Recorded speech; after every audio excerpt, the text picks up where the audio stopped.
Brought to you by NORDIC podcast.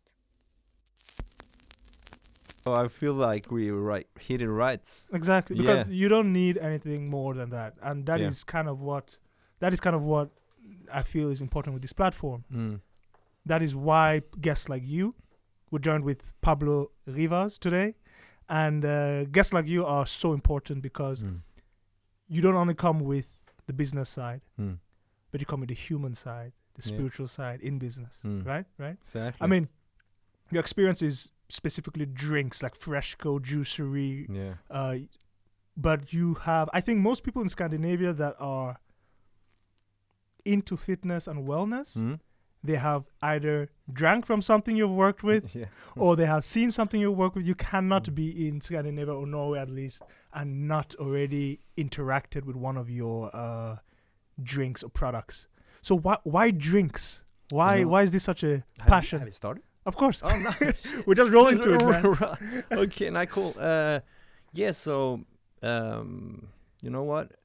I started when I was a kid, actually, Right. because I grew up with a mother that is vegetarian. Okay. Yeah. So, and I'm from Chile. So I remember before we moved to Norway, and that was in 1984.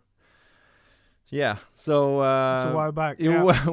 way back. So even before we moved to Norway, I remember that the food we got served from my mother, and everything was homemade from scratch. I remember eating these plant-based Right. foods. I hated it though because sometimes when you're eating like what do you call it in English, like Broccoli or greens or yeah, everything like vegetation. and sometimes it wasn't cooked right. Right. And that sticks with you, but of course that's an investment that you do for your children, because I see today myself as a parent what I give my children. Now I know that the functionality of the different vegetables Exactly. or the combinations are really good for the development of the brain and Yep. and of course everything. So when I established my first, you can call it, a venture within nutrition, I really wanted to bring that up as something important, not only the taste, right? Of 'Cause course. people often, when you go out and eat, it's based on taste. Taste. Exactly. You Yeah. know? So the first real venture I started was called Fresco. Fresco, and that's obviously it's like healthy smoothies or juices. Yeah, it was Yeah. foods, it was sandwiches, it was R- wraps, you know. Amazing. We introduced the oatmeal, the overnight oats. This was Oh. in 2012, and like in portions that people could come in the morning and just a takeaway oat, right? Right. A warm takeaway oat. I hadn't seen that in the Norwegian market, easy as that, because I've also grown up with oats in the morning, and it's a fantastic meal. Gives you a lot, keeps you going. Dude, it's so good oatmeal. Even Nikola Tesla has spoken highly about it. Like there's Yeah? a quote. Unfortunately, wait, let me think.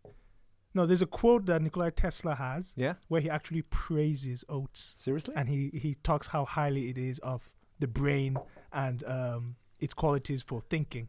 I don't know the exact quote, but it's very easy to find on Google. It like it's tremendously easy. Yeah, So oatmeal specifically in the morning, yeah, it It goes is. far, man. it does. It doesn't need to be boring though, because sometimes when you're thinking about it, you know it's just water and oats, maybe some milk, right? How But, do you have yours? I have it with just water. I put peanut butter in it and some fresh fruits, and then you're going, right? Actually, I also just oatmeal, Yeah. tap water. And Yeah. my brothers look at me like I'm a freak. Like, What? What are you doing? So it's weird to see someone else Yeah. that actually does the same I see you thing. because you're so buff. I think I need to eat more oatmeal, No. man. It's like, No, man, you're in shape. I mean, you're 42. yeah. That is amazing. I've never Yeah. seen a 42-year-old that looks as good as you. Thanks, I could man. have never guessed. Our guys here thought you were 28. So, but we will check ID before you leave. Yeah, We will- yeah. No, we will. I will. Yeah, I don't have it with me though. Yeah. So. This is very convenient. Yeah. No, but Yeah. absolutely. I mean, we Thanks, can man. see that you have taken care of yourself, Yeah. your mind, your body. So, are you still vegetarian? Are you still, or do you eat like what your body feels, what your body tells you to?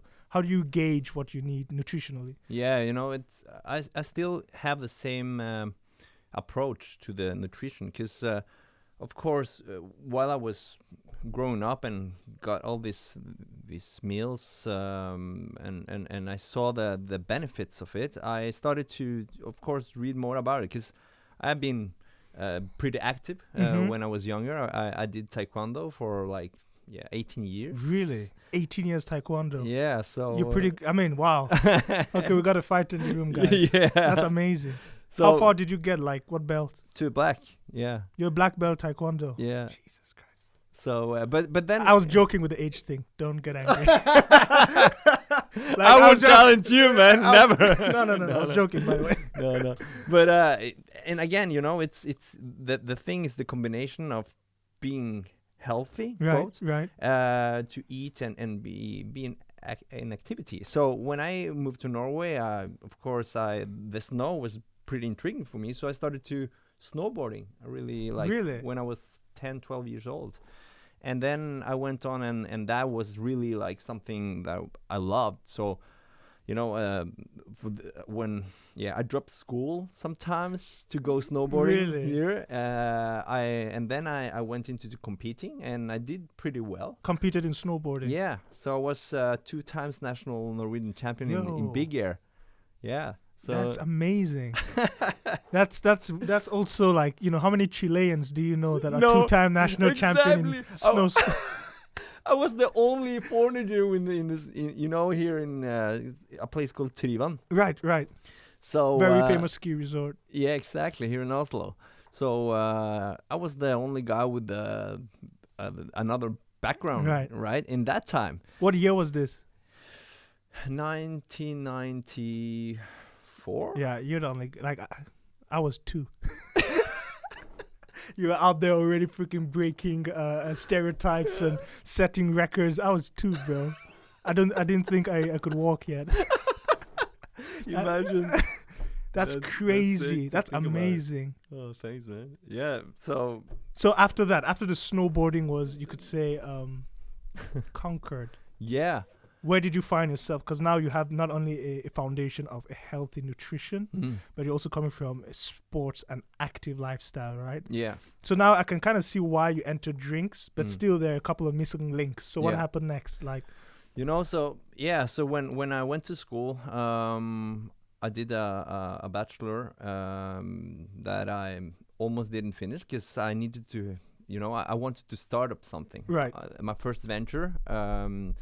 So went out and did some good and also failed sometimes because, when you're a youngster, have a lot of ideas, you want to put them up to life. And then you don't have the experience. So, but I did learn a lot. So, fast forward, I saw that I wanted to do something with the nutrition. I wanted to make a product, from niche product to develop it to an industrial product. okay. So that was my challenge. Okay. I wanted to do that, and I started then Fresco.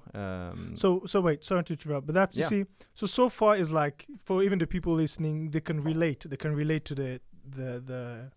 nutrition, the healthy lifestyle, they can relate to the sports, they can relate to wanting to create this product that goes from niche to industrial, right? But then how did you close that gap? How did you go from wanting to doing? Exactly. How did you go from being a foreigner in a new country, Mm. even though you Good were points. young, to actually making it happen, with Fresco, the first one, right? Yeah. Did you have any companies before that failed? Yeah, I did. Okay. I did. So what were the first ventures that failed that gave you this experience? the willingness to do something valuable, right, for yourself and for others to create. That's something I think I can relate to most people. They have this inner wish to create something. Right. Either if it's you go out and write a book, or start a startup, Right. right? I think just the urge to create something. And again, I'm so grateful to be Chilean in Norway. Yeah. Yeah. It's I'm in the best country in the world, Yeah. like literally, because if you can see through like the matrix of Right. it, and you can see the possibilities that are in front of you, it's only you that has the responsibility to act on them or not, right? It's easy to say that when you are in it, Mm-hmm. you can face the challenges, but everybody has the same challenges. Yeah. Everybody has the same 24 hours. So Yeah. what do you do about it? I think that's one of my most motivating stuff, because if I don't do nothing, nobody's going to do it for you. Exactly. Right? So then just to find that thing, like a little flame, if you can Right. call Right. it, and So- then Right. So basically, just act. Right. Just do enough stuff yeah, that lightning will strike. boom. Yeah, Yeah. I think so. And of course you need to start somewhere. Of course. I think most people has an idea of something, right? But then you need to pour action into it. Yeah. And then just start from there, because a lot of people also get influenced by what they see on the internet. It's much easier today to be stopped on doing something that was earlier, because when I grew up, I didn't have cell phone either. Right. When I was meeting my guys, I was like 15 years old. We need to call them on the the Right, line the phone. landline. It's like you never did know if you could reach the other person. But and the internet and so I think it's So you feel like having the internet and social media is kind of deterring people or stopping people from pursuing? Is it discouraging people? yeah. I think it's a very thin line there, because you're seeing all these successful stories. Social media, it's like that, just to show the world Highlights. Yeah. You should have called it highlight media. Yeah, good. Really? Let's do that straight away. Straight away. Let's change that name. We started now. Highlight Yeah, media. The highlight media. Be careful what you both consume, and of course what you post, because you still, even if you're not a big influencer, you have some responsibility, and not only for the clicks and just to get paid, because that's a job too. But again, there's so much importance, both good and bad, out there. That's, I think it's stopping a lot of people of pursuing their dreams, because they want to do it in a way that it's perfect, right? In quotes. They want to wait until whatever they're doing is perfect. Exactly. And there's this saying, a Chinese, he was an industrialist. He says that if you wait until the product is finished, just until the product's finished, to start selling it, yeah, you're already too late. yeah, You have to start selling it when it's 80% finished, because the remaining 20% that needs to be done, you will make it the best possible. You'll do it in the best possible way due to consumer feedback. You need to give yourself room for improvement by using consumer feedback. If you wait until it's 100% finished, there is no room for improvement. There is no consumer feedback. You'll be selling a suboptimal product, calling it 100%. yeah, And that is kind of why China is really good at pushing things that fast, is because they have this mantra of don't wait until it's finished. Get it out half or 70 or 80%. We will get better in the field. yeah. So this perfection, waiting until it's perfect to start, it's killing a lot of companies. Yeah, I think so too. And then again, because as you're saying, they're just seeing the highlights. They don't see under the iceberg, right? All of the efforts, the energy has been put into what you're actually just seeing in a very short part, right? So I think also that a lot of people with less experience, they have a great idea for a product or service. They're just waiting to, like, it's going to look like that, what I saw, before it can be launched. Yeah. And I think that if people just let them, like, to actually see that this is nothing is perfect, right? Like, why should you wait? just need to do it get it because out. you need to put that and take it as experience. But that's the thing. You see, people tie their identity, their self-worth into the things they do, whether it's a drawing, whether it's a painting, how much more a product. So now, instead of thinking that this product has come through me and we as a community, we are going to make it better and improve it, they are thinking rather this product is from me. Yeah. And if you see any flaws, you're criticizing me as a person. Exactly.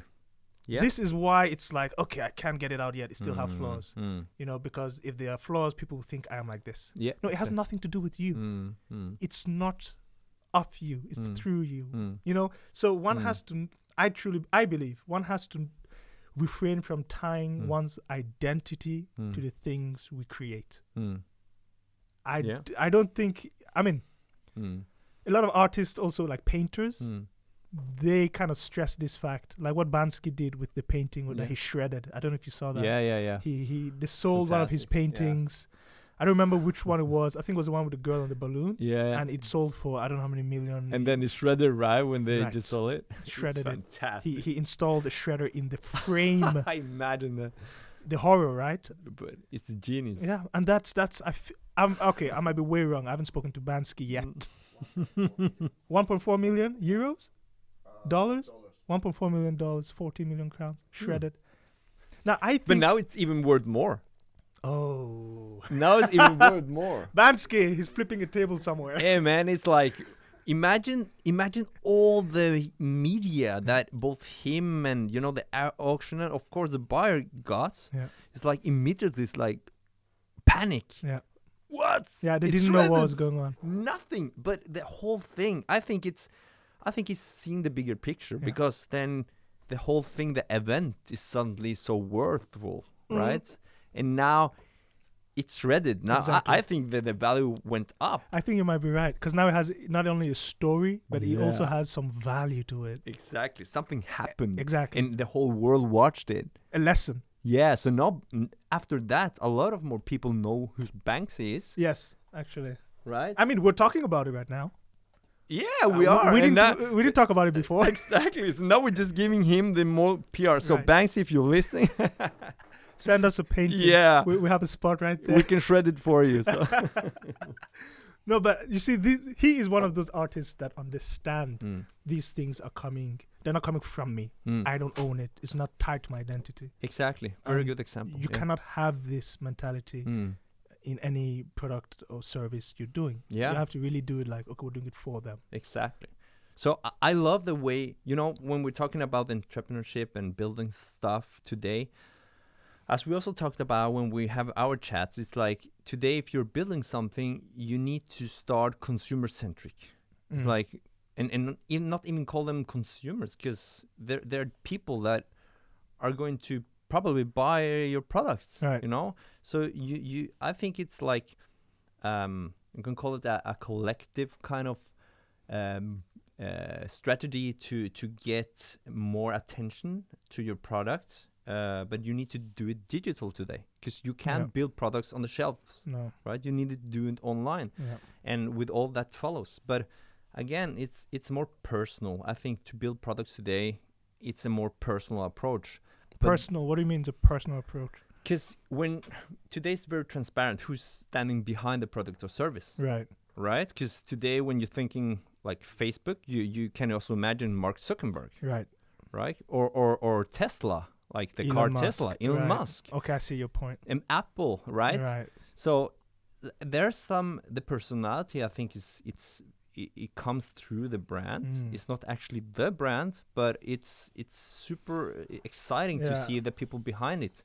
But that's still the brand itself. It's growing and it's developing itself, right? So I'm thinking also when I've done my ventures, that I really want to be proud of what I do, and even if I fail, like I wanna, like, it's me. I'm behind the brand, right? Right. But not in a way that to show off. No, but to give the brand soul. Yeah, exactly. Because it has to be born. Yeah. You can see it as a baby, right? it's born from your mind, Mm-hmm. and it's something suddenly maybe it's tangible, right? Even it's digital, it's alive. So to nurture it, to give it like life, you need to go through all of those processes to have a successful Right. brand, Right. right? So again, for the people that are wanting to start something, it's not only like following a written plan. You need to put nutrition into it, Exactly.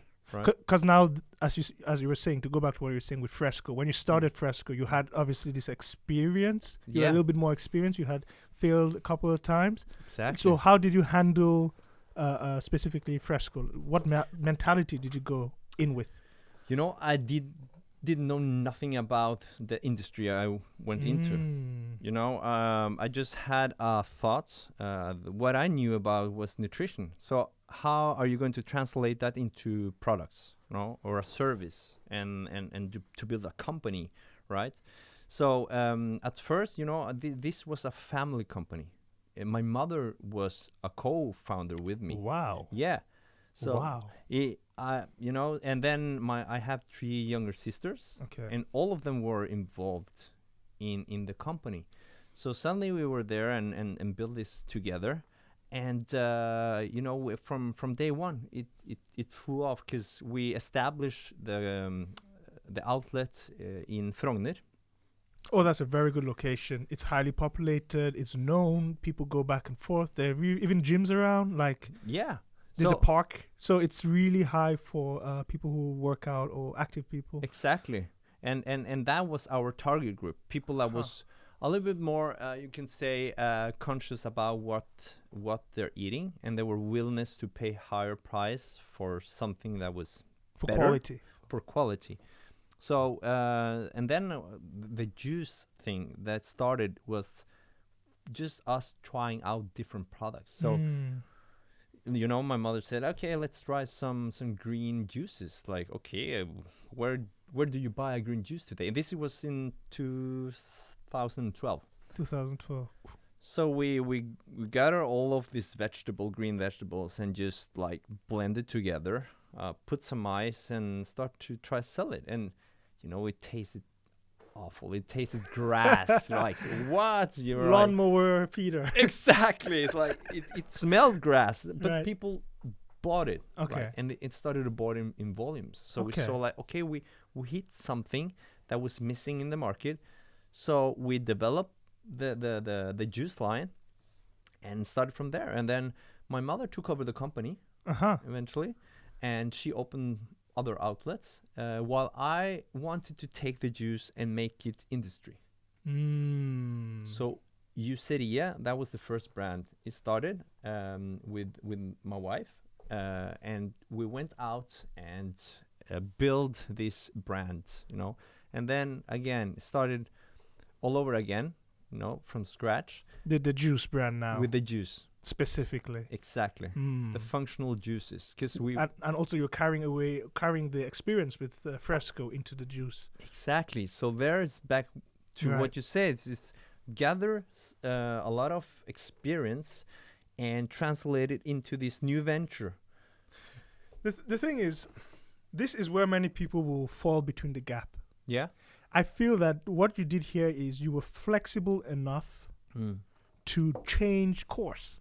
Yeah. You're flexible enough to go, we hit a vein, let's completely change course into juicery. Exactly. Many people would be like, let's do this and. Yeah. Okay, we hit the vein, let us continue hitting this vein, but let's also not do they would separate their focus.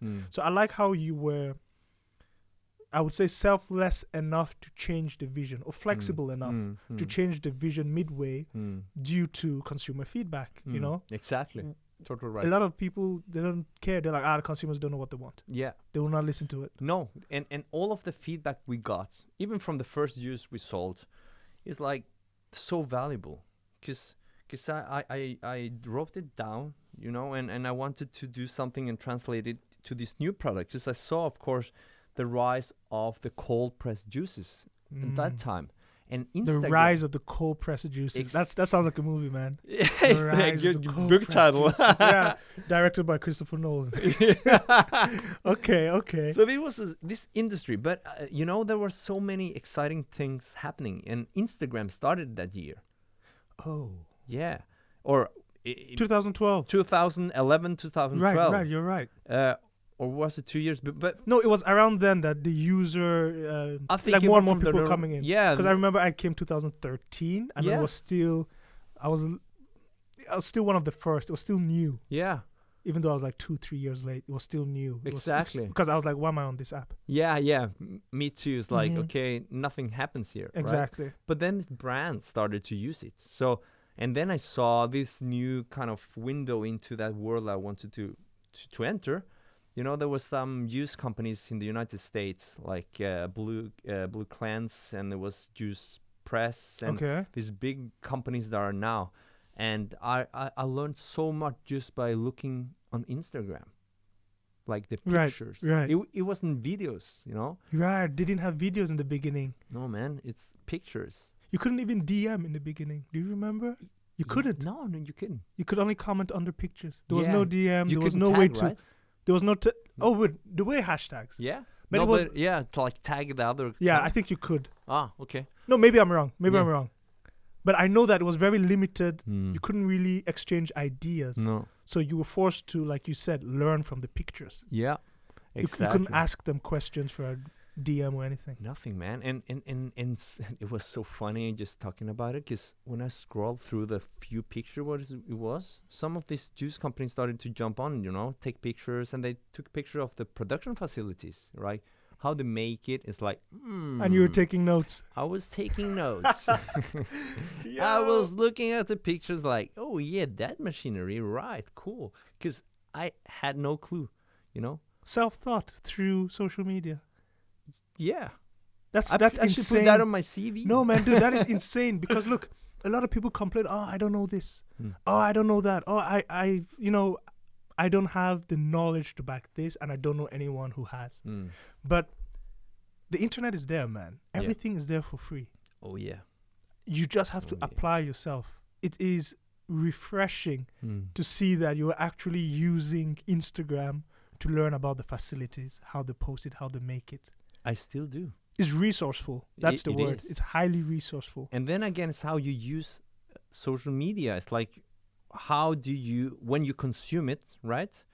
What kind of approach do you have? Are you just like scrolling for scrolling? For memes. Yeah, because I do that too, but Hey, memes are fun. it's fun.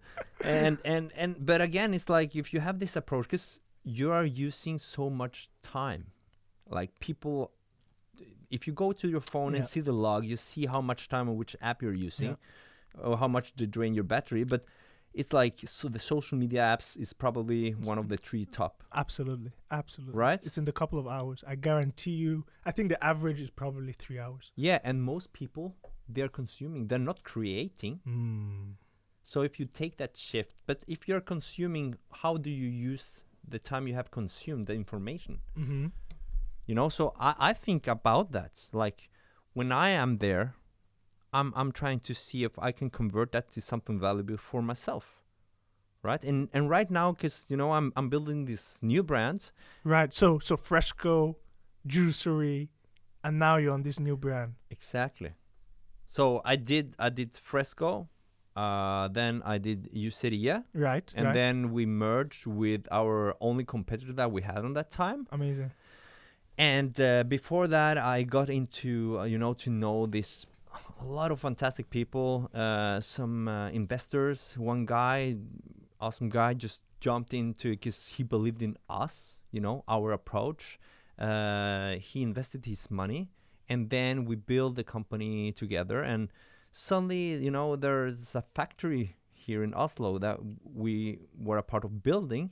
You built a part of building a factory in Oslo? Yeah, That's so insane. we have actually a juice factory here in Oslo. People don't understand how expensive Oslo is, and people don't Man. understand how expensive factories are. My God, yeah, and then in the middle of this, when we want to scale this up, with manufacturing, Right. selling, distributing, all of the things, we wanted to have an added value to the product. So I told the investor that we need to buy an HPP machine. It stands what for machine? HPP, high HPP. pressure pasteurization. This is a technology that makes fresh products, wet products, have extended shelf life, right? But also is much important to minimize the bacteria and viruses potential fresh products have. So what does that do with the nutrition concentration in the products? you know, it keeps the nutrition. It keeps, you know, the living, the vitamins. Right. It doesn't kill it, because Right. when you do flash pasteurization or heat pasteurization, you warm up the product and you kill the bacteria, of Right. course. And Right. but then you also kill a lot of the nutrition value of the products, right? I see. But you don't do that with this technology, you know. And of course, as it sounds, it's pretty expensive. Yeah. So, but Is it commonly used, or do people usually cop for the cheaper version that kills it with the heat? yeah, they Yeah. do usually. But there are some companies investing in this technology. But then you need to have a mass market, because it costs Of a course. lot. But here, we with the investors that we got, and people wanted to make this happen, the investors Right. bought the machines, and now we have the only HPP machine in whole Scandinavia. Yo, you see? So I knew it. When you said, like, most of them heat treated, because Yeah. I'm familiar with the heat treating one, pasteurization, especially with milk, and I'm familiar with that. This one I haven't heard before. So I was like, how rare is it? Yeah. So the whole Scandinavia doesn't have it. Like, you guys are first. No, man. It's like there are so many big companies can jump on that, but when the thing is that if you are a big brand or company in this niche, you're gonna start to HPP your products, then you need to buy one of these machines. It's pretty high investment in just one machine. But not only that, you need to place it somewhere, because it's pretty huge, right? And then you need to build a factory around it. So it suddenly just costs more than 20 million Norwegian kroners, Yeah. right? So That's actually the weakness with big companies. There was this analogy that I really like. Yeah. I got it from a close friend of mine, Frank Chase. He's actually one of the oldest workers in Nike. okay. One of the oldest employees of Nike. Way back when Nike started. Who was one of the first. And he said something that really stayed with me. He goes like, these big companies, these massive companies like Nike, like Adidas, or I don't know, pick one of the juiceries that are massive. They are pros. Their advantage is that, like a huge ship in the ocean, they have momentum, they have size, they have strength. Any other competition in the way, they will destroy. But their disadvantage is, if they want to pivot to a new direction, that same advantage of size and speed is going to work against them. You can't pivot 90 degrees on the ocean when you're that big, moving that fast. You will have to take such a huge turn in order, to make a pivot. So their own strength becomes their weakness. And it's the same thing with a startup. The startup's weakness, which is it's slow, it's tiny, it's not strong. That is its strength as well, because to pivot, you need to be slow, tiny. Imagine a sailboat. It can turn 90 degrees. So Totally this right. is exactly why I feel, just judging from what you said, these big companies will not pivot into this new machine, because they have to rebuild so much and do so much that it's going to cost them maybe more. Exactly. It's literally turning a huge, massive ship 90 degrees, right? Exactly. So it's You're genius totally right. that you guys started with it from the get-go. Yeah. Thanks. And, of course, it costs us as founders a lot, because, when you don't have this investment yourself, you need to get it from other places, and then it will cost you. So it did. So I learned a lesson there, a valuable lesson that I'm taking with me when I'm doing my other ventures. But, I didn't learn that in school. Right. No. So it's... So why was it so vital in the plan and processing for this next stage of your drink or your health drink or performance drink or whatever this next thing is after Fresco? Why was that machine such a pivotal point or role? You know, it's the advantage of the competition, you know, and also to be innovative and have something, an added value that other doesn't have.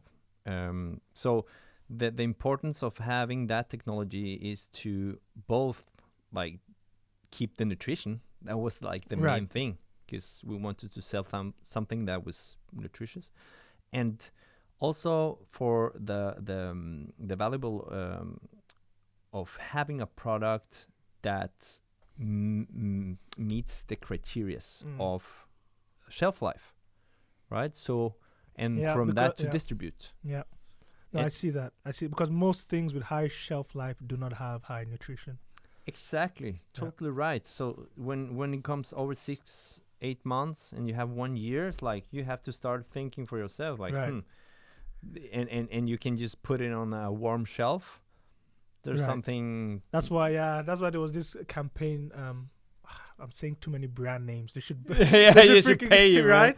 But there was this campaign Burger King did with McDonald's to put both burgers next. Exactly. And the McDonald's burger didn't rot at all, while the Burger King one like decayed. And that was your point. Like, look. Yeah. You know. But it's far back a little bit. Have you read about it? Obviously, they're not going to put. People's like, right. Are this really true? Exactly. Because they will not really put their burgers to sell there. Yeah, we don't know which burger to put as their Burger King burger, but exactly. But the point was proven, right? The lesson was there. Yeah. So and again, to have this advantage, if you can call it, like, and to do something that it's really valuable for the customer, that was really important.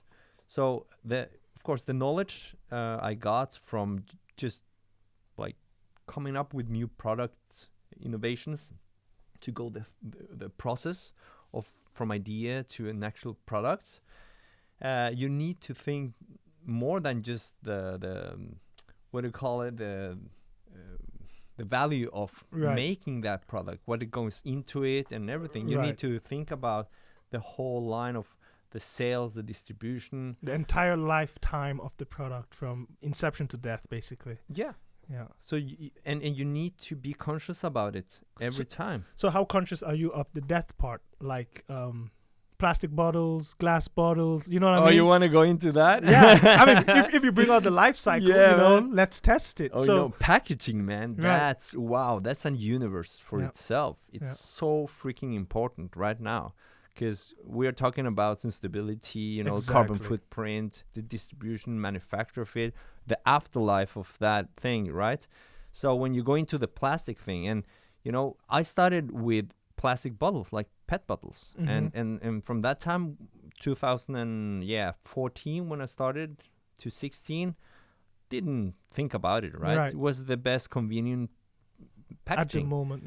Yeah, it looked good and everything, and then we started to think more and more about, hey, what are we going to do with the empty bottle? How harmful is it for the environment? So, of course, you grow a conscious as a manufacturer, and but again, in Norway, we are the best in the world at recycling, to do pant. Yeah, no one recycles as much as Norway, even the plastic bottles. It is number one in the world. That is absolutely true. But again, it's because we have an infrastructure that promotes it, and people get paid to do that. Right. You actually get money by turning in plastic bottles. Exactly. You get paid to turn in plastic bottles. So there's an incentive to recycling that is besides the environmental incentive. Yeah. It's actually economic incentive. Exactly. So I think we don't have that issue that, we're blaming all the plastic in the ocean, because none of the plastic we are using here is going through the Norwegian Ocean. It's the plastic we're finding here is coming from other parts of the world with the streams of water, right? Yep. So, but I think it's very important to be conscious about it when you're starting in this niche. So in my new venture, I'm going away from plastic, because I've chosen aluminum boxes. Yeah, that's 100% recyclable. It is, and it is natural. It's a natural mineral or metal you Exactly. find on Earth. And the afterlife of it's 100% recyclable. You know, and I think it's very important to think about it, but also, of course, with using the packaging as the part of the brand or the product itself. It's very important. So my partners in this new venture is one of the best Norwegian branding agencies. Oh wow! So they are part of the core group. Really? Yeah.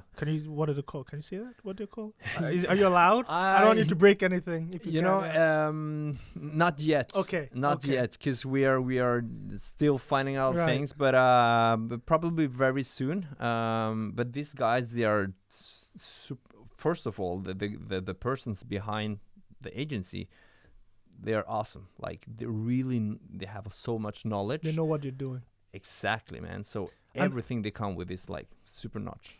And they are specialized in product branding. What else are they specialized in? They are specialized from the whole social media branding, everything, like content, like making digital Dude, stuff. I'm really curious who these people are. You tell me after. Because they're in my network. And also, as we talked about, because the thing is building value. You know, again, one is a brand, the company, but also connecting people. I love to connect people together. Because that's why it's called a company. Yeah. Company. You want good company. You want the people around to be. We had even a discussion about that a few days ago that it's all about the people. It's all about the company, the gathering and connecting people together in such a way that the brand or the culture, the soul seeps through the product. Exactly. People don't buy Apple for its specs. No. Because it's not the best in specs. They don't buy it for its price because it's not the cheapest. So why are Exactly. It's the culture. There's a culture that people relate to, and some people don't. But you just need to touch enough souls or hearts, and that's it. Exactly. So what is this new venture? Like, we know everything around it, but is it a juice? No, it's not a juice. Moving away from the juice and smoothies and shots. This is a wellness, functional, ready-to-drink product. Wellness, functional product. Okay. Yeah. So these products, there's something that I have missed in the market, because I've been very nerdy about everything that's in the market or up and coming. So I do a lot of research all the time. I haven't seen these like fly off. There are, of course, some small companies that have established themselves the last year or two in this functional wellness category, but none here in Scandinavia or Europe. So, and again, I've developed these products based on my personal preferences. Right. Okay. Personal preferences, and also, as you said, what you see lacks in the market. Yeah. Okay. I'm really curious now. So we're about to land in something. So, and then again, of course, as you're saying, because this has to be established around the company, and also almost before I had the finished product, because again, what we also talked about, I wanted to do the minimum viable products. Just think about it, plan it. Make a sample, if you call it, and then just start to get it out, right?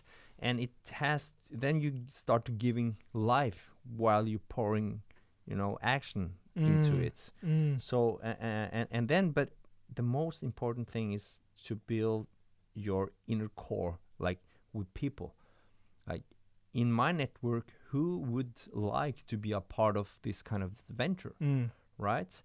And then, of course, you need to see who is good at what and introduce them to the idea and see if they're willingness to invest both time, energy, or money into it, right?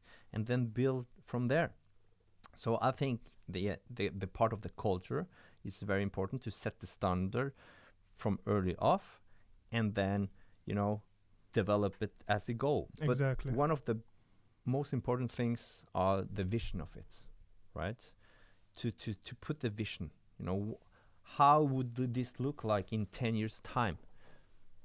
I see what you're saying. So basically you're saying that it's almost as important before even the company is launched to know where it will be in 10 years. It sounds like the same thing you would do if you're raising a child, Yeah. You don't go in Exactly, day man. by day. You go in, what type of a human is he going to be when he is 18?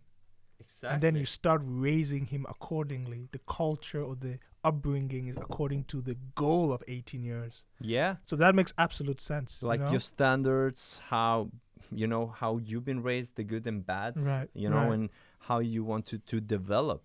So of course you can't foresee the future. You need to live right now, right? And do the best what you can of what you have. That's my motto also. Exactly. So but again, if you're going to build something for the future, you need to have a kind of feeling about how it could look like in 10 years time, right? Because in 10 years, something you can relate to. Right.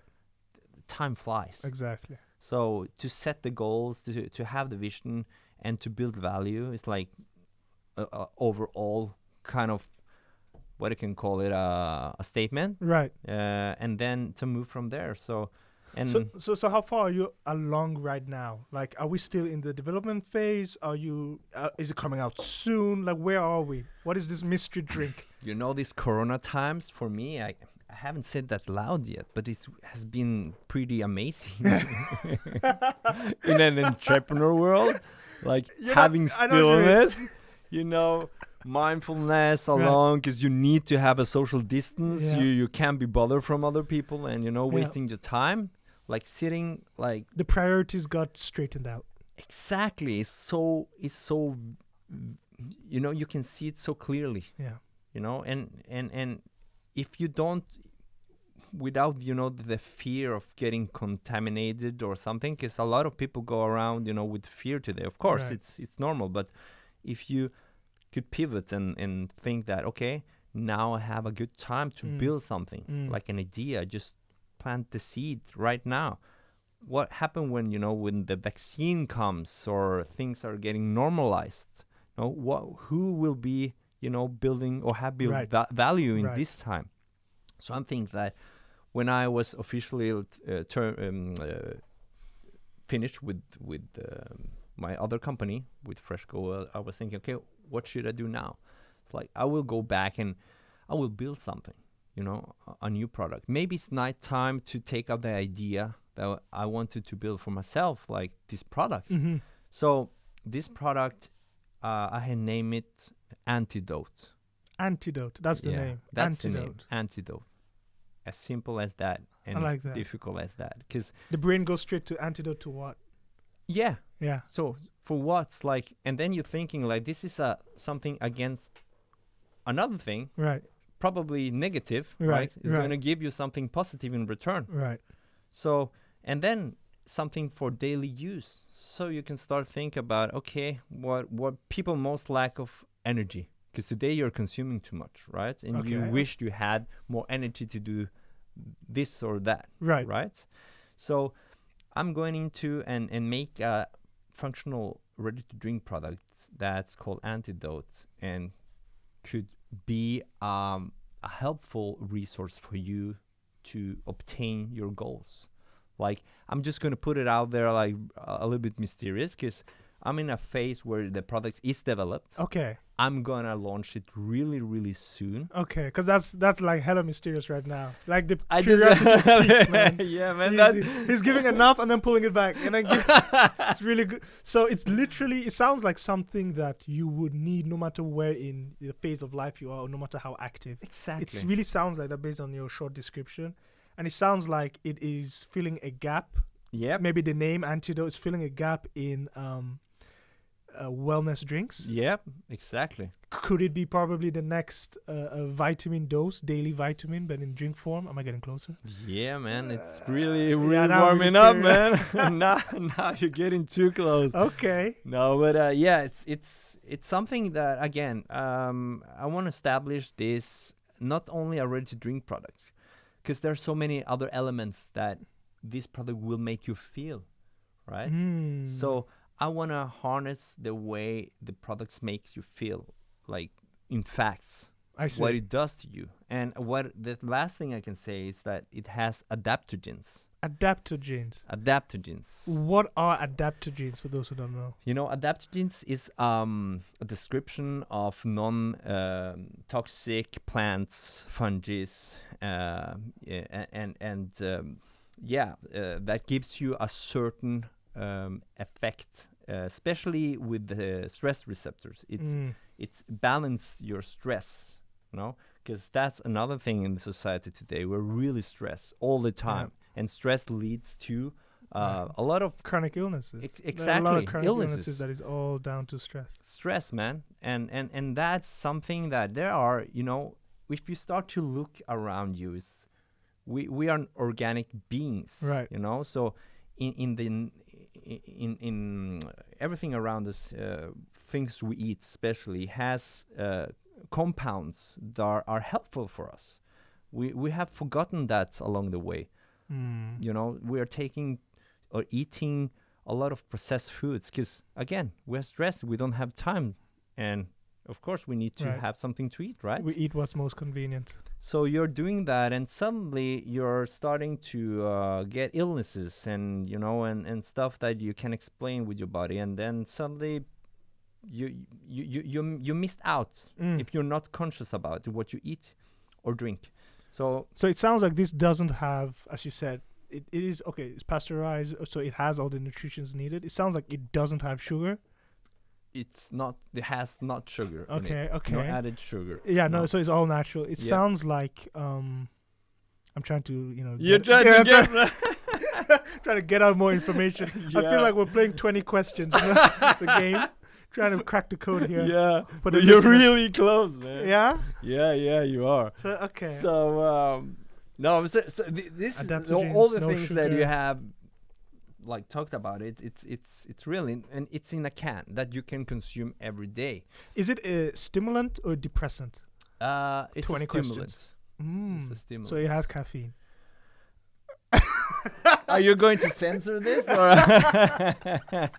No, man, dude. I already want to try it. But I don't want to try it. And you are one of the first that's going to actually try it. For real? The things that we talked about, and discussed, is, man, it's No, I would like to, because now my interest is highly piqued, medically speaking, from a medical background. And if I'm going to try it, I'll stop trying to dig what it is. I'll leave it mysterious. Yeah. But it sounds really amazing. And honestly, that is one thing that I have always been wanting. Sometimes when I go out and I sit down for a meal, I love water. I drink water all the time. And I love specifically sparkling water. I can live off of that. But sometimes I want something else. Yeah. There's nothing. Yeah. What is that other thing? Like, there is literally, I'm really, you have suggestions? I'm really open for suggestions. Like, what is that? Coke, Fanta? A lot of people are saying juice, but juice has just as much sugar as Coke per 100 milliliters. Many people don't know that. Many people right now are like, wait, what? Yeah. If you have Coke in your fridge or any drink, it's probably 10 to 13 grams per 100 milliliter. The same is with juice. Exactly. So it's, I don't know. Do we need something else on that table? But again, there's like functionality drinks out there, you know. But still, it comes to a point where, okay, you need to earn money on this. You need to have a volume, and what's the cheapest way to do that, right? So you can cover a lot of this in flavors, right? Good flavors with, you know, aspartame and stuff like that, and start adding BCAA, you know, and stuff that sound good. For me, it doesn't work, right? It sounds really good, but the only thing that actually work is caffeine. Right. I see what you're saying. Yeah. So the thing is that I think there's a lot of innovative products out there, especially in the US market, but nothing that appeals to me when you start thinking about it has to be natural, it has to give you that and that, you know, and not too difficult to understand. You know, when you turn around the label, you see 100 different kind of ingredients that you can pronounce even, right? I see your point. It is easily digested if you understand what's in it. And most of these things, the normal person that can't really understand what's on a regular Fanta bottle or a regular nutritious quote unquote bottle. So yeah. No, that's amazing. That's amazing. I'm actually really curious to see. Do we have a timeline when this is out? Will it be available globally? Only in Norway? Like, what are your plans? You know, the plan is to launch it globally. It's a Scandinavian approach. It's a Norwegian product. So I'm really proud to say I'm Norwegian too. It's like I have the Latin flavor only. That's and my name that it exposes me, but I feel really Norwegian. And you have earned it after your snowboard experience. If you're not Norwegian, I don't know who is. Oh man, it's like So I love my country, and and I have the benefit of both being Latin and of course Norwegian, and again, like an entrepreneur, to live in Norway in this time it's fabulous to startups and so you companies. feel this is the best time to start a startup? Yeah, man. Right now is the best time. So if you have an idea, you're urging to build something, now you need to just pour action into it. You need to do it right now. And gather those people that you think would be interested. Because a lot of people out there with both money and experiences that are just waiting to do corporations. Yeah. You just need to have the braveness to ask. I see. That's it. Braveness to ask. Yeah. Yeah. Because a lot of the people that do not ask, their biggest excuse is, well, I don't have funding. Yeah, or time, or suddenly. Oh, I don't have time. It's... But so how do you solve funding on time? How did you solve it? Maybe there's something they can take away from that. Yeah, good question. It's... Because you have a family, that takes time. It takes time, right? Self-funded or not, well, we might go from your very first company. How did you, I bootstrapped it. Bootstrap? Yeah, you can bootstrap everything today. And as you say previously, is, all the knowledge, it's on the internet. Everybody has a phone, right? So you can build a brand over your phone. Easily and difficult as that. Yeah. Right? So you're making a lot of people uncomfortable because now they don't have excuses. No, they don't. Nobody needs, the excuses is just some thing just because you're afraid. And again, I respect that too, but it comes to a point where you need to ask yourself, do I really do I prefer to be in the place I'm right now? Do I have the affordance to be in this place? Do you genuinely want to be where you are? If so, amazing. That's great. Fantastic. It means you've made it. That's because that's what everyone is trying to be. Yeah. The place where they want to be. Exactly. And if you're happy in that place and that make you happy, well, fantastic. Be there and harness that. But if you're not, you need to start putting action into your plans. Right. That's beautifully said. Honestly, you need to start putting action into your plans, not thought, not baby steps, man. Yeah. You can do a little thing every day. It doesn't cost you many calories, and you need to do that to move forward. And the worst thing that can happen to you from a point where you're asking other people is a no. I see. Yeah. And then you have to move on and ask the other guy or girl. Right. Because again, we are living in very exciting times. We live in Norway. We have this welfare society, and everybody's doing good. Right. Right. Right. You can really get, even if it's 10 people, you can gather a bunch. You have a point. Absolutely. And obviously, it's working. You wouldn't be where you are today if it didn't work. Exactly. Or if you haven't experienced it yourself and put it to practice. Imagine I'm sitting here with you. Right. Like when I first thought about making just saying hi. I just thought, okay, I just send an email, right? Yeah. And then suddenly that's how we met, just a random email. And then again, I don't think nothing is coincidence in that kind of way. And suddenly we are sitting here and just bouncing off ideas and talking, right? It could maybe be valuable for other people. Absolutely. And there's always something to learn from whoever you meet. There's always value if you look for it. Yeah. But you said you don't believe in coincidence. So what do you believe in? What I believe in, it's the time you are living in right now, what you're doing about it, or the action again you Right. put into it. Right. I think everything is mathematically built, Okay. right? That you are so lucky to actually be alive right now. It's like I see. 1 in a billion Right. chances that you actually are here breathing, and then you had now presented the possibility to do something about your life, because it starts and it ends. What are you doing in between, right? What kind of value are you making, or what kind of action are you putting into so your legacy can live on? Like, and then you can start to think about, okay, if the meaning of life and everything you start talking about it, it's okay, having a family or establishing something that can live on after you lived, right?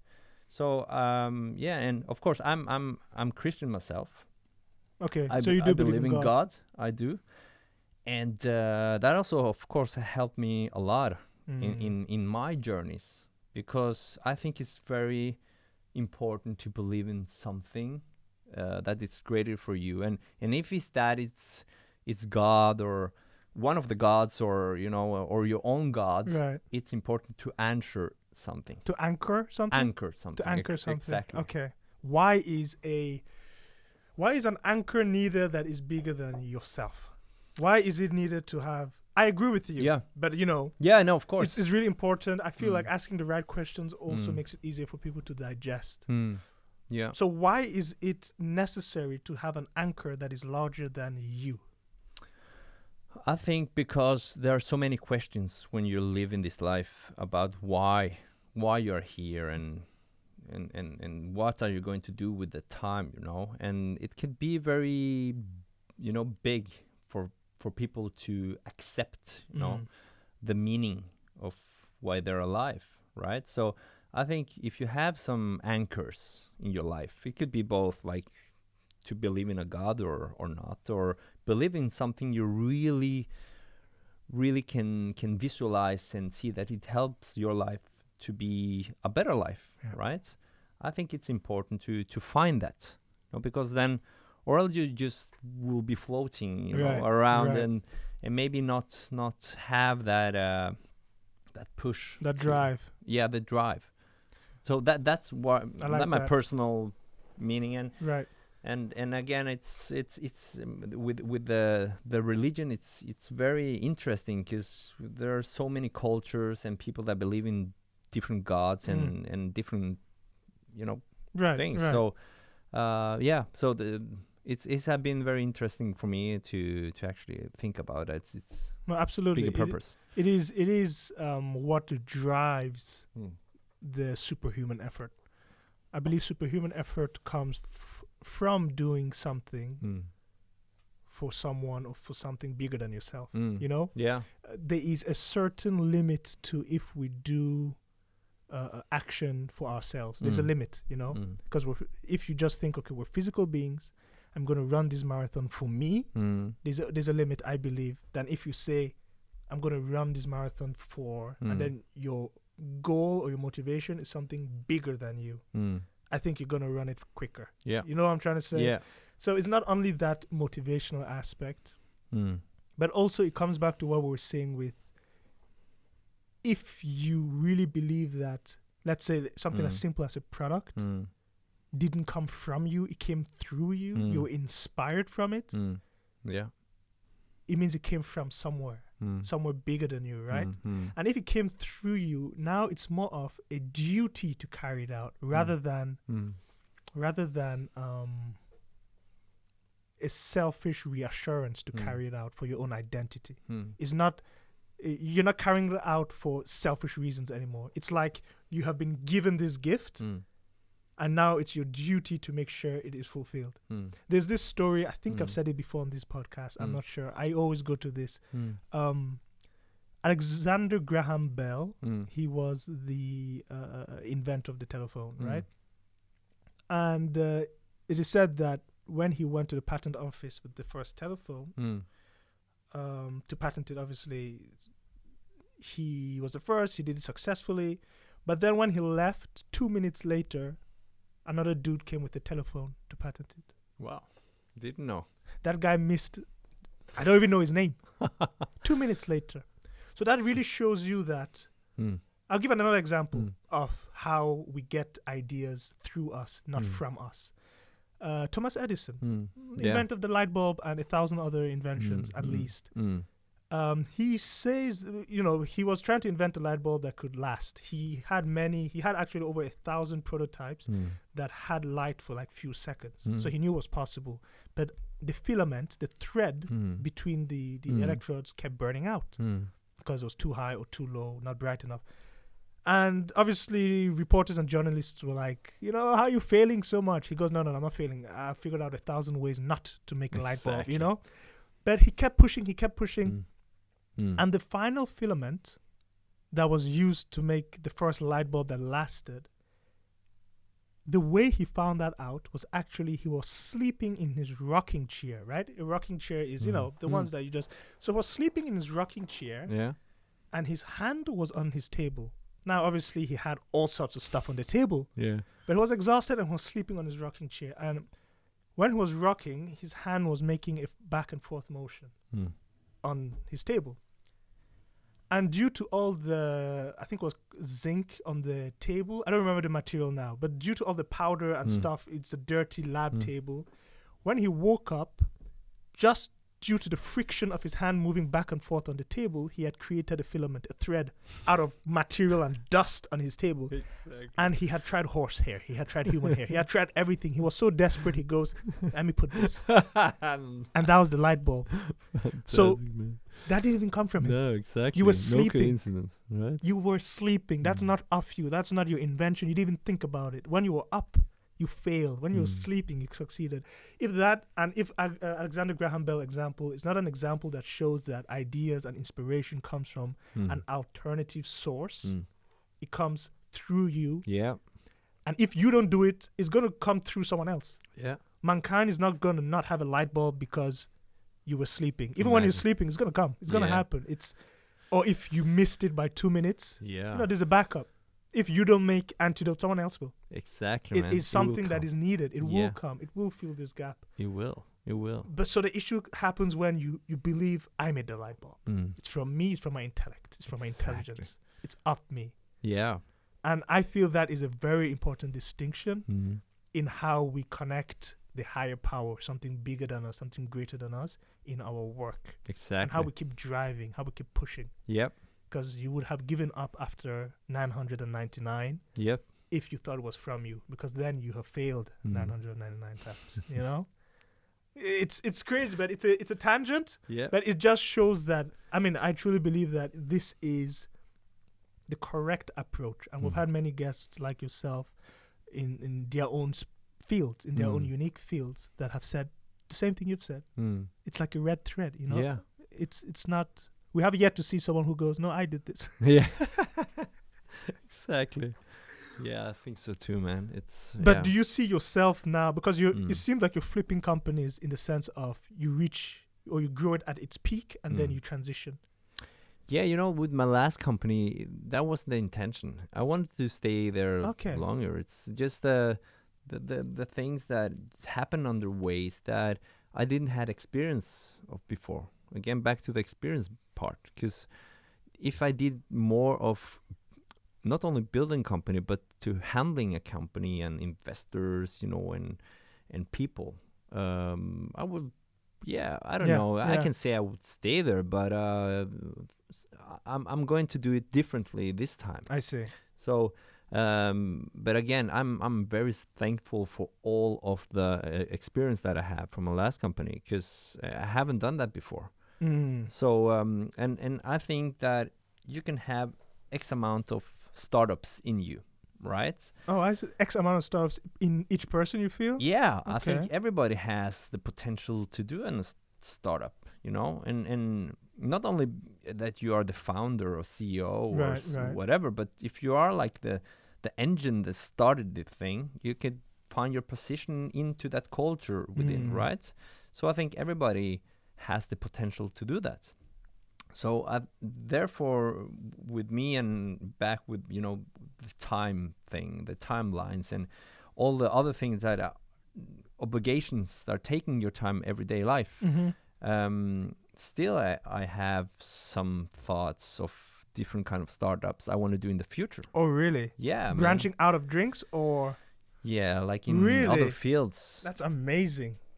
Your engine is powerful, man. Both You're really good pushing. and bad, man. 'Cause Is it really one of those curse blessings type of things? yeah, Yeah. it is. It is. Do you have? Okay, I usually ask this to people like you. You know, high performance, high driven, never satisfied kind of people. Not that I'm saying you're never satisfied, but this type of personalities that are they keep pushing the boundary. Yeah. They keep pushing the roof, right? I usually ask them, do you have a final finish line? And if you do, would you recognize it if you crossed it? Good question. Or will the finish line keep moving? I think there's no finish line. I think for me it's just like the birth of a valuable asset of thing, Right. you know, and then it has to live on. You know, I see that with, you know, products or services that I'm a part of.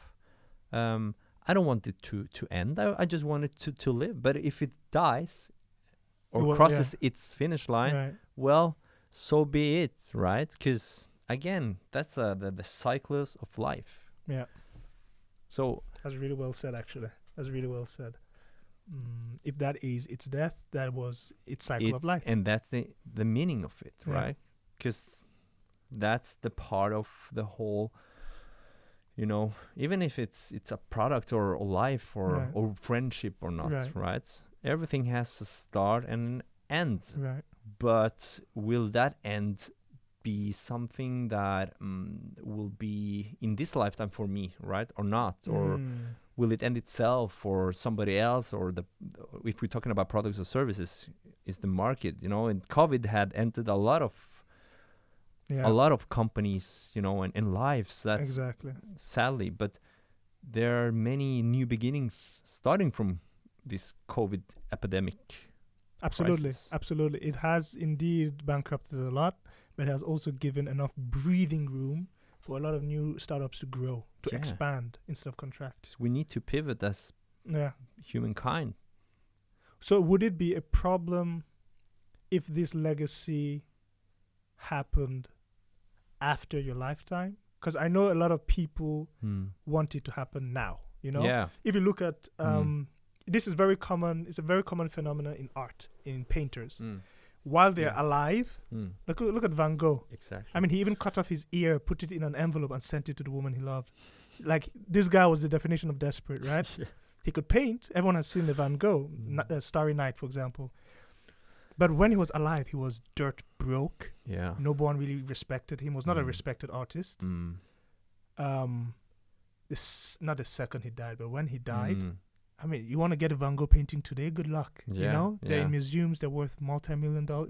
So, his legacy, the seeds he planted, you know, the garden of his legacy was not something he witnessed until after his death. Yeah. It was literally a garden he didn't get to see, right? And this could be discouraging for a lot of people Yeah. because I they can want it understand that. now. They want it within their lifetime. They want their legacy to be. So now this comes in diversity of purpose. Yeah. So my question is Yeah. like, do you think about this? Is this a preference for you to witness your legacy? I mean, you already have a legacy by far, but now that you're entering Antidote, right? Yeah. Is this something that you prefer? Or as you said, is this something that you just want to see its life and see where it grows, where it ends? Yeah. I just want to see it where it goes. Yeah, You know, yeah. I'm going to pour every part of energy that I have and, you know, build a fantastic culture around it and in it. And, you know, and it can develop in so many ways. I have, of course, a business plan and you know, this. Yeah, you don't the get where you typical- are without not having a business plan. No, That's right? a given. Or just a plan, you Right, know? You of just course. need to have like a vision about Right. where it's going to go. So, and of course, I really want to see it grow.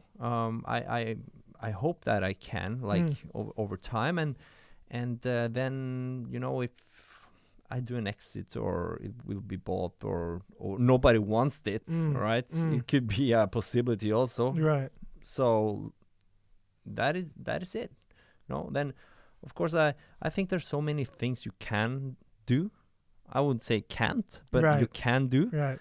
So there are enough of activities out there. So you said that there might be other ventures outside of drinks. Yeah. Like what? Have you ever thought about any? Oh man, then we need to do another podcast because. Well, like how long have we been going now? What is it? 1:15. Oh man. So we haven't. We talk, man. It's like we hit 2 hours easy when we Skype and stuff. Man, but interesting. Yeah. I mean, as long as have you thought about them? Yeah. Okay, so you do have specific things floating around. I got my Trello boards like with a lot of ideas and processes, and because there are so many things, I really like to do and see. But then again, it's the priorities. You need to. I like to start something and then execute on it and then finish it. Yeah. And again, like when you define finish, it's also variable. So when do you for know me, when the project is finished? Exactly. For me now with Antidote is to see it goes from birth to growth and then market and then global. So that's my, you can say, the end of the tunnel is it's far out there. But there could be other ideas that I want to both invest in or be a part of myself. And, when you start to get things floating and you get the economic in a right place that you can start also invest yourself, that's when also they can become very interesting, right? Helping other entrepreneurs. Are you an investor yourself? Have you invested in other people's? Not yet. Not yet. No. Is that something you would ever do? Is that something you are secretly on the lookout for? Have you thought about it? Yeah, but I have invested my time and knowledge. That's still an investment, man. That's an investment, but I will really like to see myself in a point where I can start also put money into people. Right. Because they're the people behind the brands or the services that I really like to see grow.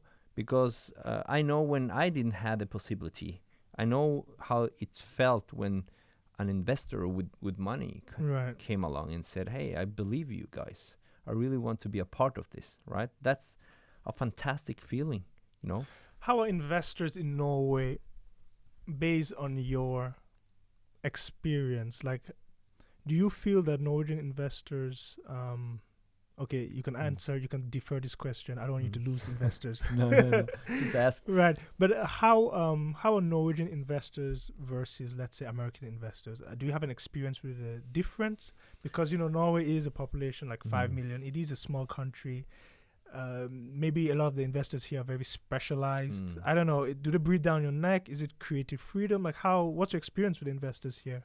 I have experience like both good and bad. And my experience is that if you ask me 10 years ago, it would be very difficult, to you didn't have the community as we have today with the startup community, the angel investors, the early seeds investors.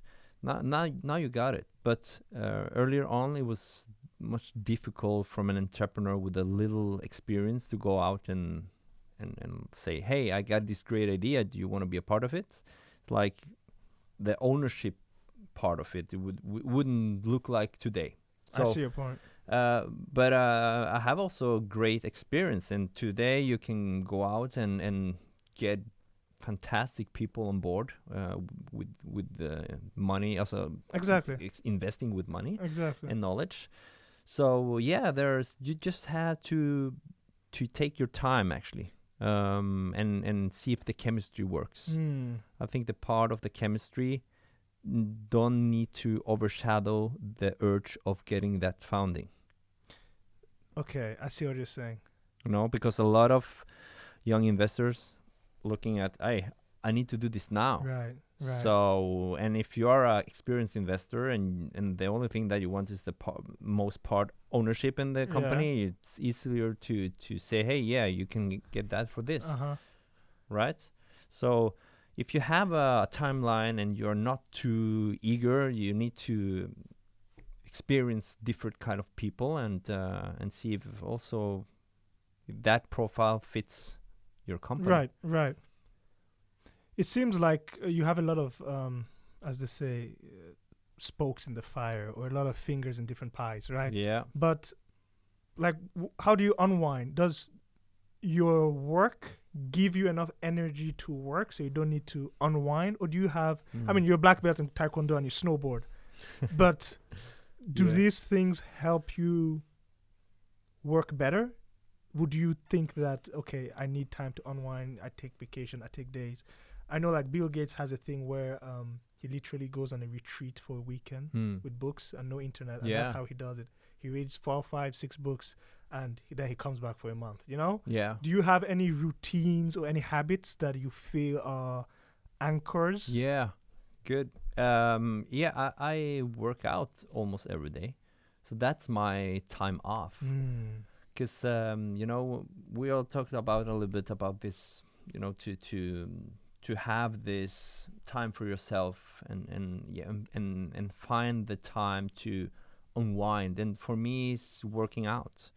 That's my time, and I do that almost every day. Right. 1 hour, just take that for me time. Yeah.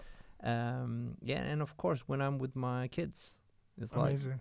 like then I'm concentrated about them and give them the attention. Yeah. And that's my unwinding. That's amazing. So it hasn't to be more difficult than that. And if you like to draw or do arts or just go fishing, I think there's something about that, and not to get bad conscious about you're doing anything else in that time. You're maybe building a company, or maybe sleeping for 1 hour in the middle of the day, right? I love naps. Yeah, no. It's called siesta, so yeah, there you go. Siestas are, honestly, even if you look at the medical part of a siesta, of a nap, the difference between a 30-minute nap and a 1 hour nap, actually, they do two completely different things to your body and to your brain. Yeah, how? So a 30-minute nap, a power nap of 30 minutes, this is a nap that has been proven to boost cognitive performance 30 minutes after you wake up. It also boosts memory or retention. So let's say you have an exam coming up. You have read all weekend, right? Versus another person who has an exam coming up. He reads all weekend, but he takes naps halfway in the day after he reads. So he reads it, he takes a nap, he wakes up, he's a bit groggy, has some water, goes 30 minutes after he reads again. The second guy with the power naps is going to have a much higher rate of memory and retention of the knowledge due to the power naps. So we see that in the 30-minute power nap. Okay, I've forgotten who he was. I've forgotten his name. I think it was Nikola Tesla. He used to hold I might be wrong with the name, but he used to hold like a ball, and the second he dozes off, his hand will relax and he would drop the ball, and then that was his power nap. So he had like a micro power nap for performance. But then a 1 hour power nap is seen to boost growth hormone and bone healing. So now we enter restitution, we enter healing within 1 hour. So there are ways to hack your performance with power naps. Exactly.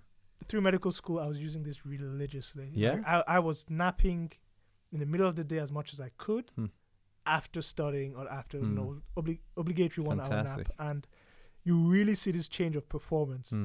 But it's difficult. It's very difficult if you do not know the perks of power naps to drive yourself to the ground, to burn the candle at both ends. Because right now on social media is like the grind, push.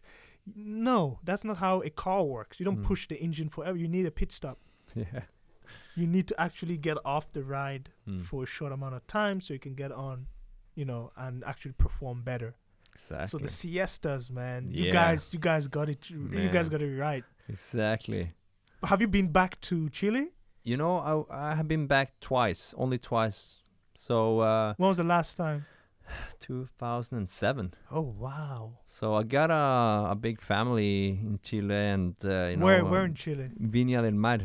It's like the We need best 'em, place in on earth, man. It's like the beaches; they are super Amazing. stretched, and the people and everything. So I really missed it. So yeah, When's the next time? Oh, Corona, right? yeah. Oh, what Corona? It's So- frustrating, man, because I It love is. to travel. I've Yeah, never you been too, to Chile. Man, the next trip we're okay, going there, man. Okay, Like- I will take you up on that invite. Yeah, we are. like, Yeah, It's on camera now, so good. that's amazing. So for the people listening, can you drop a date? Or we're not there yet. Can you drop a year maybe when Antidote is coming out? Like 2021 Okay. early. Like, Early 20. Okay, that's yeah. good. That's good. We got at least a date. And it's going to be an e-commerce product. That's Perfect. important, like, because first of all, I'm going to build a brand digitally, and you're going to like experience it digitally or order it through online. And we're building these processes of distribution. That's fantastic. It's something that also I haven't seen that really before. I see. So Now it's, with drinks. Hmm? Yeah, we haven't seen it with like beverages like that. It started to come. There are some small startups, Norwegian companies that are Yeah? taking advantage of Okay. this, and I think it's great because people are expecting when you're ordering online like the same day delivery, right? So we really want to touch into that, and especially and if it's Amazon establishing themselves now in Sweden and coming to Norway, we're going to see a really acceleration regarding distribution. So yeah. That's amazing. I didn't know Amazon was coming to Norway. I don't think they have confirmed it yet, but they are now looking on places in Sweden. So Really? if they're entering Sweden, Yeah, you can. We're neighbors. It's so They're close. coming here, Yeah. man. Yeah. So I'm looking really forward to that. So I mean we could keep going for hours, man, Yeah. but I gotta see that drink, so we gotta end it. Dude, it was Man. more than a pleasure. I really want to have you back. Thanks, and, man. Thanks. it This is my is- first podcast, so it was like really, yeah. Gio, just be yourself, Thanks. as I like to say, because you Yeah. have so much to give, and there is Thanks, so man. I much appreciate it. within your field that you know that people. I mean, to be self-taught as well through Instagram, it's like mind blown. Yeah. It's like mind blown. But I would love to Social have you media, man. back. It's social media, right? But I would love Thanks, to have man. you back, and more importantly, what was the website for Antidote? It's takeantidote.com Takeantidote.com. or antidote.oo. Oh. Yeah, man. Okay. All right, guys. Then thanks again. Thanks, man. And, Thanks for having me. we will try that drink now.